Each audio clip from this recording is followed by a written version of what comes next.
Hello hello હા ચોમાસુ સત્રનું એક મહત્વનું બિલ સંસદે પસાર કર્યું. ચોમાસુ સત્ર આ વખતનું સૌથી વિવાદિત સત્ર હતું 2021નું. વિવાદિત એટલા માટે કે ભાઈ કોરોનાના કેસીસના મૃત્યુ, પેગાસસ વાયરસ, ડિસઇન્વેસ્ટમેન્ટ, વિવિધ મુદ્દાઓ પર સરકાર ઘેરાયેલી હતી. ત્યારે સરકારે કેવું બિલ લઈને આવી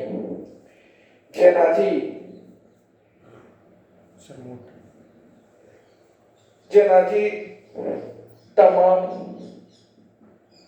વિપક્ષો વત્તા સાથી દળો એકજૂટ થયા. એનું મહત્વનું કારણ છે 127મો બંધારણીય સુધારો. 127મો બંધારણીય સુધારો સમજવા માટે આપણે વાત કરીએ કે ભાઈ આ બંધારણીય વિધેયક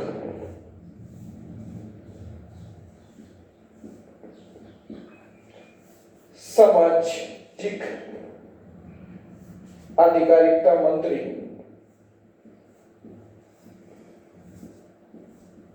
ડોક્ટર વીરેન્દ્ર કુમાર લોકસભામાં પસાર કર્યું, જે 386-0 કે ભાઈ કોઈ આ બિલનો વિરોધ ના કરે, આ બિલ બહુમતથી સંસદમાં પસાર થઈ ગયું. બરોબર. ભાઈ 127મો બંધારણીય સુધારો શું છે એ સમજવા માટે આપણે થોડું પાછળ જઈએ તો 123મો બંધારણીય સુધારા વિધેયક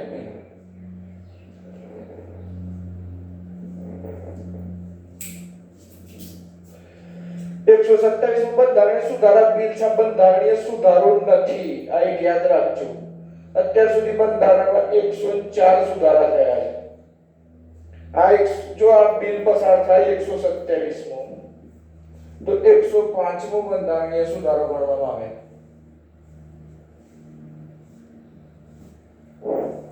તો 123મો બંધારણીય સુધારા બિલ 2018 માં આવ્યું ઓગસ્ટ મહિનામાં,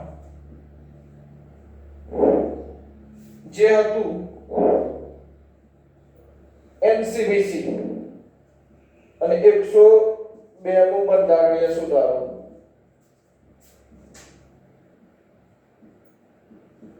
જો તમારે 127મો બંધારણીય સુધારો સમજવો હોય તો 102મો બંધારણીય સુધારો સમજવો આવશ્યક છે. 102મો બંધારણીય સુધારો એવો તો શું છે કે જે 127ની ચેલેન્જ કરે છે? એના પર સરકારને નવો બંધારણીય સુધારો 105મો લાવવો પડ્યો.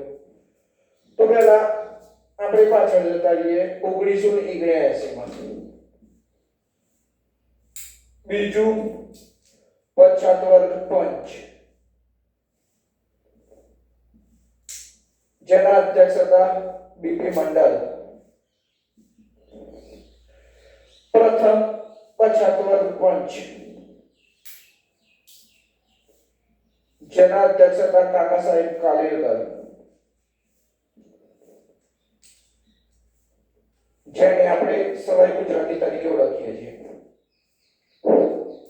જ્યારે બીજા લેક્ચર આવશે ત્યારે આના પર એક આખું લેક્ચર બનશે બીપી મંડલની અને કાકા સાહેબ કાલેલકર. પ્રથમ પછાત વર્ગ પંચ અને બીજું પછાત વર્ગ પંચ શું કહેવા માંગે છે એના પર એક આખું લેક્ચર થાય એવું છે. જો આ બધું સમજવા જઈશું તો 127મો રહી જશે. એના આધારે 1990માં એક બંધારણીય સુધારો થાય છે. 1990 થી 92 ની વચ્ચે, બરોબર. વીપી સિંહની સરકાર વિશ્વ પ્રતાપ રૂડી કે ભાઈ બીજું કે ભાઈ બીપી મંડલે એવું કીધું કે 3781 પછાત જાતિઓ છે દેશમાં, જેમની જનસંખ્યાના દેશની 52% જનસંખ્યા છે એમને 27% અનામત આપી. આ છે 1979-80 માં મંડળે પણ અમલ કરી હતી, જેનો અમલ છે 1990 માં વીપી સરદાર ભુડીસિંગે બંધારણીય સુધારો કરી અને 27% અનામત ઓબીસી ને આપી. આના પર પછાત વર્ગ ઓબીસી નું બંધારણ એના પર એક આખો કેસ છે 1992 માં ઇન્દિરા સાહની કેસ.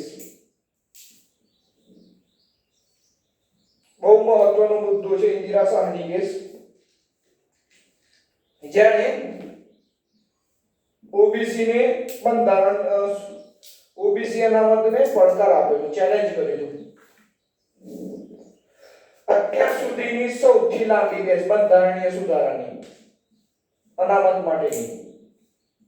અનામત શબ્દ સમજો, અનામત માટેની 9 જજની બેચ બેઠી હતી અને 6-3 થી ચુકાદો આવેલો. જો સમગ્ર વાત કરીએ બંધારણ તો અત્યાર સુધી કેશવાનંદ ભારતીમાં 13 જજની બેચ બેઠી હતી, જેમને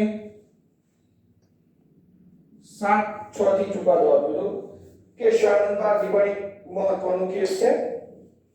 ક્યારેક સમય આવશે તો એના પર આખું એક લેક્ચર ગોઠવીશું. અત્યારે સમજીએ ઇન્દિરા સાહની કેસ. ભાઈ ઇન્દિરા સાહની કેસે ઓબીસી ને ચેલેન્જ કર્યું, ઓબીસી અનામતને. મૂળ મુદ્દો હતો કે ભાઈ 27% જે અનામત આપ્યું નોકરીમાં, સરકારી નોકરીમાં છે, જે 16 અનુચ્છેદ 16 ક્લોઝ 4 નવી કલમ ઉમેરાઈ હતી 27% અનામત માટે. બરોબર. હવે આ બધામાં અનુચ્છેદ 16 સમજીએ. અનુચ્છેદ 14 થી લઈ 17 સુધી સમાનતાના અધિકારના રિલેટેડ વાતો કરેલી છે. 16 એ કેમ કહે છે? અનુચ્છેદ 16 એ કેમ કહે છે કે ભાઈ જાહેર ક્ષેત્રની નોકરીમાં, સરકારી નોકરીમાં અસમાન ન હોવું જોઈએ, અસમાનતા ન હોવી જોઈએ એમ. બધાને સમાન અધિકાર, સમાન તક મળવી જોઈએ. અનુચ્છેદ 16(2) બહુ મહત્વનું છે. એ એમ કહે છે કે ધર્મ, જાતિ, લિંગ, રહેઠાણ એના આધારે અસમાનતા ન થવી જોઈએ એમ તકની બાબતમાં. અનુચ્છેદ 16(3) જે આ બે વસ્તુનું ઉલ્લંઘન કરતું એવું લાગે છે. અનુચ્છેદ 16 એક ક્લોઝ 1 કે છે ભાઈ સમાનતા. અનુચ્છેદ 16(2) એમ કે છે ભાઈ ધર્મ, જાતિ આધારે કોઈ ભેદભાવ ન થવો. પણ અનુચ્છેદ 16(3) એમ કહે છે કે ભાઈ વિશિષ્ટ કારણોમાં કે કોઈ જ્ઞાતિ અથવા કોઈ જાતિ નું પ્રતિનિધિત્વ ન હોય અથવા કોઈ પ્રદેશ, આપણે જોઈએ છે કે ભાઈ અમુક રાજ્યોનું વિશિષ્ટ દરજ્જો આપ્યો છે, વિશિષ્ટ દરજ્જો. એ વિશિષ્ટ દરજ્જા માં અમુક રાજ્યોને આ અનુચ્છેદ 16(3) મુજબ કેટલીક છૂટછાટો આપી છે, જેને સમાનતાનું ભંગ કે ભાઈ વાયોલેશન કરતું નથી એવું માનવામાં આવે.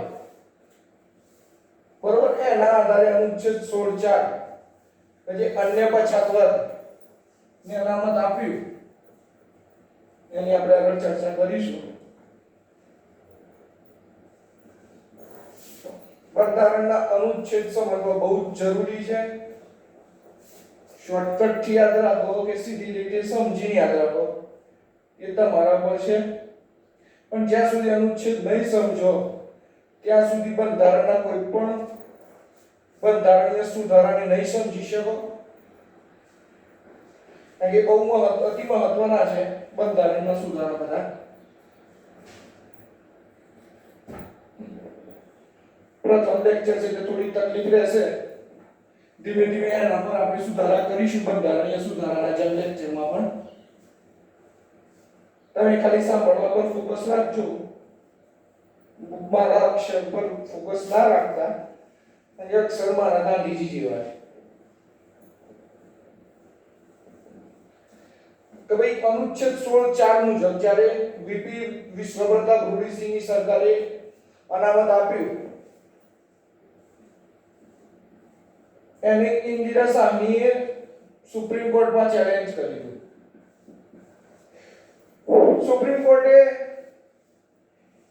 ચુકાદો આપ્યો કે ભાઈ ઓબીસી અનામત સાચું છે પણ 50% થી વધવું ન જોઈએ અને ક્રિમિલિયરના આધારે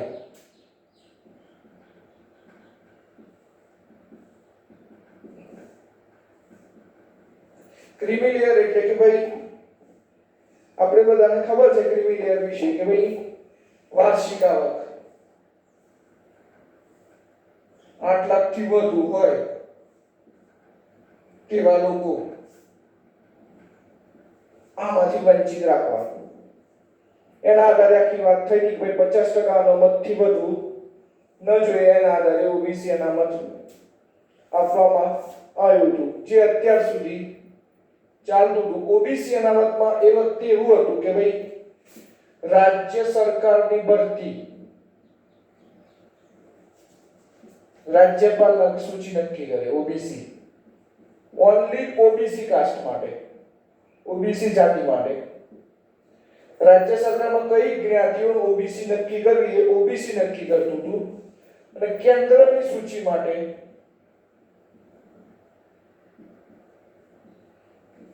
રાષ્ટ્રપતિને હતું.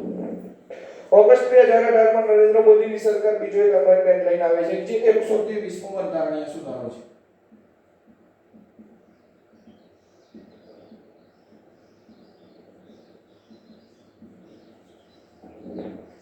જે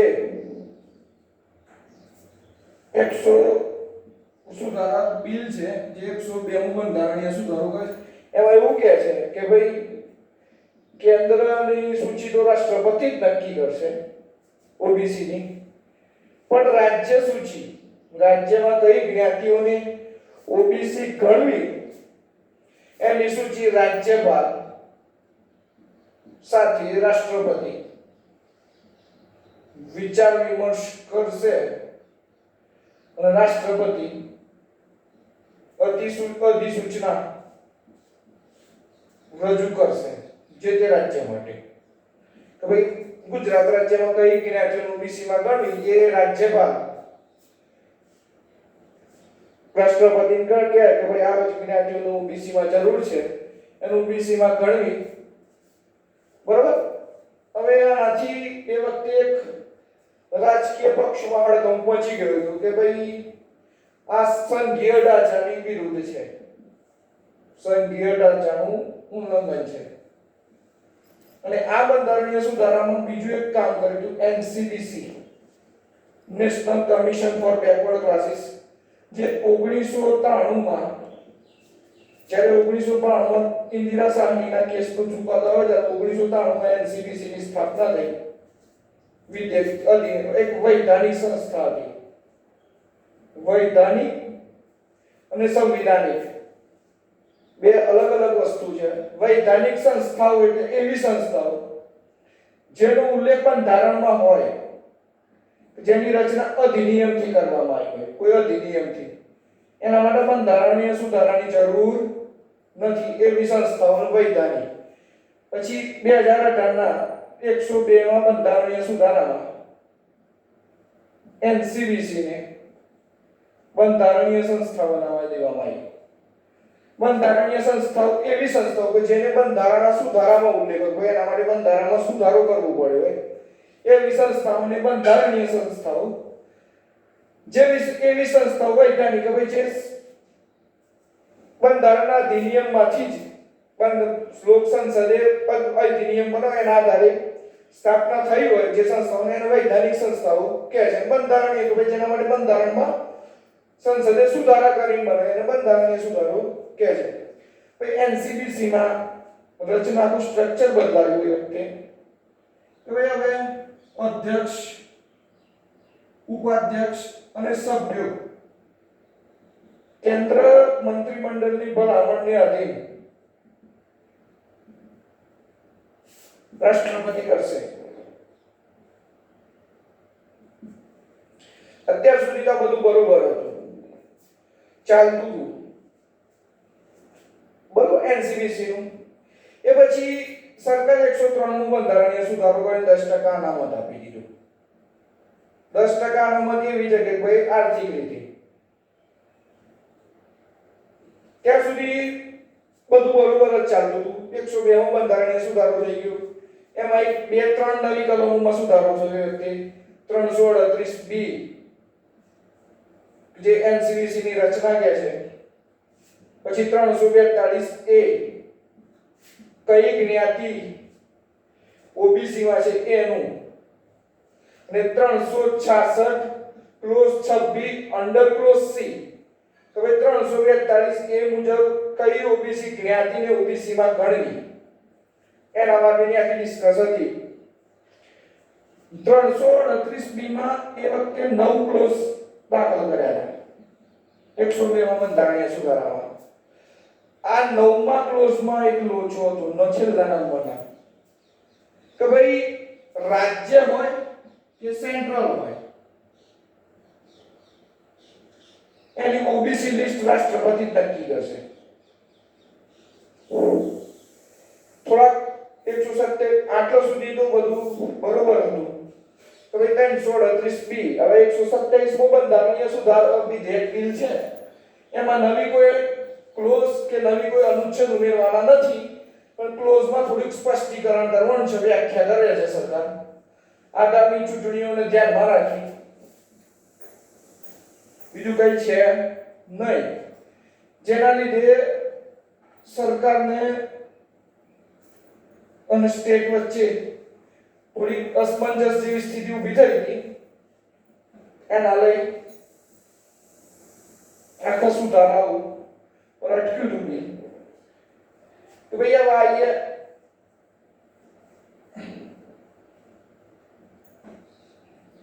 તો ભાઈ 338 બી ક્લોઝ 9 વિવાદિત કારણ બની, જેના કારણે 127મું બંધારણીય સુધારા બિલ સરકારને લાવવું પડ્યું, કેન્દ્ર સરકારને. કેમ લાવવું પડ્યું? તો કદાચ તૈયારી કરતા હો તો ક્યાંક સાંભળ્યું હશે કે ભાઈ મરાઠા આરક્ષણ બિલ. મહારાષ્ટ્ર સરકારે જે તે વિધાનસભામાં રજૂ કરેલું પાસ થયું. એને ત્યાંની હાઈકોર્ટ મહારાષ્ટ્ર હાઈકોર્ટમાં પડકાર આપ્યો.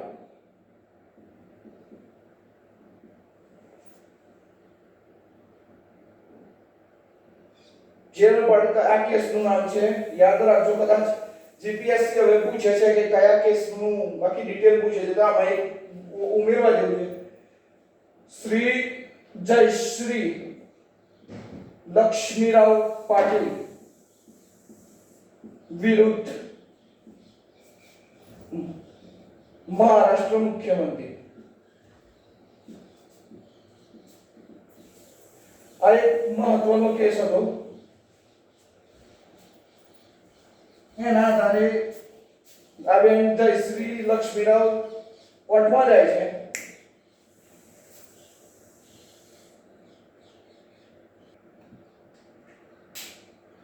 જયશ્રી લક્ષ્મીરાવ બેને હાઈકોર્ટમાં ગયા.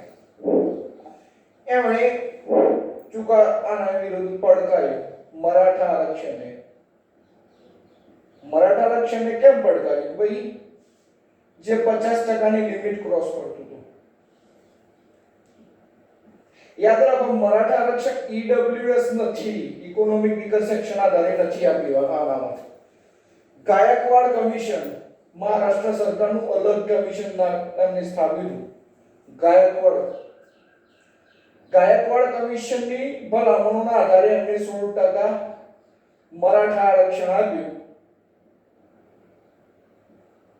જ્યાં બોમ્બે હાઈકોર્ટે બંધારણીય જાહેર કર્યું ભાઈ બરોબર છે, અમુક સંજોગોમાં 50% થી ઉપર જાય પણ રાજ્યને જો જરૂર હોય તો એ ક્રોસ કરી શકે છે લિમિટને મંજૂર.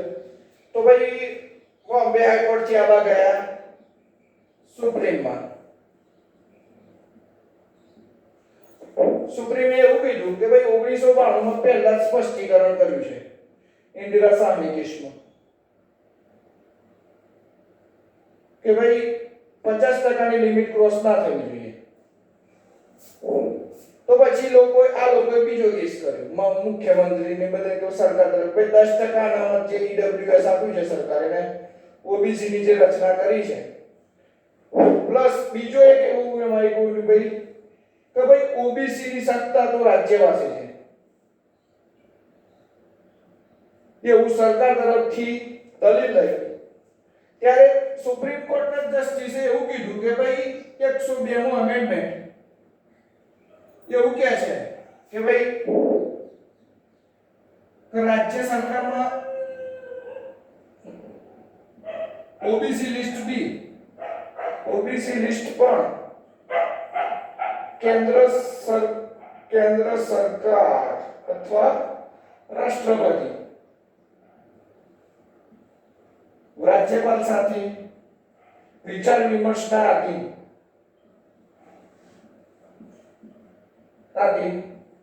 કરી કઈ જ્ઞાતિઓને ઓબીસી માં રાખવી એનો નિર્ણય રાષ્ટ્રપતિને. એટલે એમને એમ કીધું ભાઈ આ તો ઓબીસી લિસ્ટ તો રાષ્ટ્રપતિ જ નક્કી કરશે, રાજ્ય સરકારને કે રાજ્યપાલને કોઈ અધિકાર છે નહીં. આવો ચુકાદો આવે ને એની સામે કેન્દ્ર સરકારે રિવ્યુ પિટિશન માંડી. તો ભાઈ આવું તો ન હોય, રિવ્યુ પિટિશન નકારવામાં આવી.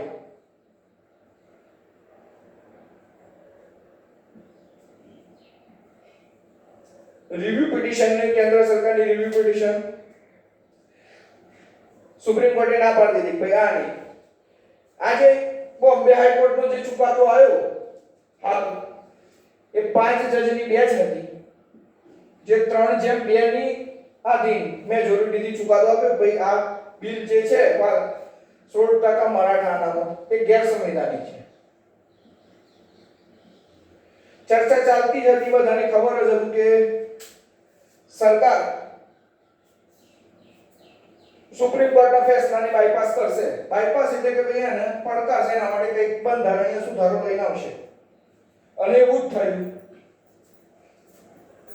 પેગાસસ, કોવિડ, આ બધી ચર્ચાઓની વચ્ચે એનપી સરકારના મંત્રી નવા જે બન્યા છે ડોક્ટર વિરેન્દ્ર કુમાર 127 નું બંધારણીય સુધારો લઈને લોકસભામાં આવી ગયા, પસાર કર્યો. વિવાદિત મુદ્દામાં 127 નું બંધારણીય સુધારો ખાલી 3 બાબતોનું સ્પષ્ટીકરણ કરવાનું છે. કોઈ નવો ક્લોઝ ઉમેરવાનો નથી, કોઈ નવી અનુચ્છેદ ઉમેરવાનો નથી. કે ભાઈ જે 338 બી ક્લોઝ 9 એમાં જે કહે છે કે ભાઈ ઓબીસી લિસ્ટ જે નક્કી કરે છે રાષ્ટ્રપતિ, એનું સ્પષ્ટીકરણ એમ કરે છે કે જે 342 એ પર લાગુ પડતી નથી.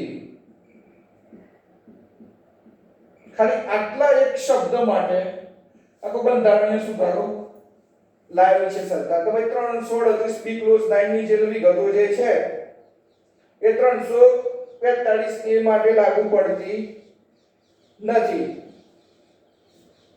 બરોબર? તો 342 એમાં બે ક્લોઝ છે. ક્લોઝ નંબર 1 સંઘ સૂચિ માટે ઓબીસી લિસ્ટ રાષ્ટ્રપતિ બનાવશે અને રાજ્ય સૂચિ માટે ઓબીસી લિસ્ટ રાજ્યપાલના પરામર્શ વિચાર વિમર્શ થી રાષ્ટ્રપતિ જ બનાવશે અને એક નવી ક્લોઝ ઉમેરવામાં આવશે કે ભાઈ આ જે બે હતું ક્લોઝ એમાં બીજા નંબરની 342 એ ક્લોઝ 2 જે બધાનું વિવાદનું મૂળ બની કે ભાઈ રાજ્ય સૂચિની ઓબીસી લિસ્ટ રાજ્યપાલની ભલામણના આધારે રાષ્ટ્રપતિ બનાવશે અધિસૂચના ચાલુ કરશે પણ એના માટે આ બધું વિવાદિત મુદ્દો બન્યો હતો એના પર હવે નવી એક ક્લોઝ 342 એક ક્લોઝ 3 ઉમેરવામાં આવશે જે એમ કહે છે કે ભાઈ હવે રાજ્યની સૂચિ રાજ્યોની આખી અને સંઘ સૂચિ રાષ્ટ્રપતિની આધીન રહેશે વન ટાઈપ ઓફ એક રિવર્સ સાયકલ થઈ કે ભાઈ ઇન્દિરા શાહની કેસમાં જે બીપીસી કીધું હતું ભાઈ રાજ્ય બનાવશે સૂચિ રાજ્ય માટે કેન્દ્ર પછી આ 102 માં બધું રાષ્ટ્રપતિ બને પાછું રાજ્યોને સોંપી દીધું એવી વાત હતી બરોબર મુખ્યત્વે આ 366 બી હવે બીજી એક કલમમાં થોડોક સુધારો થયો છે જે 366 ક્લોઝ 26 અંડર ક્લોઝ સી જેમ કે છે 342 એ ને કઈ જ્ઞાતિઓ ઓબીસી માં છે એને એના માટેની આ 366 ક્લોઝ 26 ક્લોઝ સી જે છે એ બરોબર કે ભાઈ મુખ્યત્વે આમાં એવું છે સામાજિક શૈક્ષણિક રીતે પછાત જાતિઓનો સમાવેશ બરોબર સરકારે આ વિધેયક કેમ લાવવું પડ્યું કે ભાઈ જો આ વિધેયક ન લાવ્યું તો 671 જાતિઓ જે ઓબીસી માં છે જે રાજ્ય સૂચિમાં તો છે રાજ્યની ઓબીસી લિસ્ટમાં પણ કેન્દ્રની ઓબીસી લિસ્ટમાં નથી સરકાર 192 બંધારણીય સુધારાથી એવું કરવા માંગતી હતી ભાઈ રાજ્યની કેન્દ્રની બધું રાષ્ટ્રપતિ નક્કી કરશે એક લિસ્ટ પણ આ તો બધા ગૂંચવાળો ઉભા થયા એટલે પાછી સરકારે એમ કીધું ના ભાઈ સંઘની કેન્દ્રની અલગ સૂચિ હશે રાજ્યની અલગ સૂચિ છે એટલે પાછું 127મો બંધારણીય સુધારો થી 105મો બંધારણીય સુધારો બનશે કે જે એમ કહે છે કે કેન્દ્રની બનાવશે રાજ્યનું બનાવશે એની વાત હતી બરોબર આ 105મો બંધારણીય સુધારો બનશે હવે જે મરાઠા આરક્ષણની જે 16% એના આધારે આ બધી ચર્ચાઓ થઈ હતી જે એમ હતું કે ભાઈ આ જે 342 ક્લોઝ 3 હતો કે જે 342 એ ક્લોઝ 1 અને 342 એ ક્લોઝ 2 જે 338 બી અને 366 26 ક્લોઝ 3 ને લાગુ નહીં પડે અને 671 જ્ઞાતિઓ ફરીથી રાજ્યની ઓબીસી લિસ્ટમાં રહેશે અને ફરી રાજ્યની સૂચના આપી હતી કે ભાઈ રાજ્ય પોતાની આધારિત શૈક્ષણિક રીતે અને સામાજિક રીતે પછાત હોય એમનું લિસ્ટ બનાવી એમનું ઓબીસી માં સમાવેશ કરી શકે છે બરોબર આના રિલેટેડ બિલ લોકસભામાં પસાર થઈ ચૂકી છે રાજ્યસભામાં પણ મેલી પસાર થઈ જશે બરોબર આગળના લેક્ચરમાં હવે આપણે 3 મુદ્દા શીખીશું અનામતને સમજવા માટે તો મંડળ કમિશન બહુ મહત્વનું છે બીજો ઇન્દિરા શાહની કેસ અને બીજા અન્ય કેસો નાગરાજ કેસ ને બધા જે છે બંધારણની અનામતને લગતા એના રિલેટેડ કેસ હવે આપણા આગળના લેક્ચરમાં રહેશે જો કોઈને સમજ ન પડી હોય તો કોમેન્ટ બોક્સમાં મને જણાવજો હું એનો જવાબ આપીશ થેન્ક યુ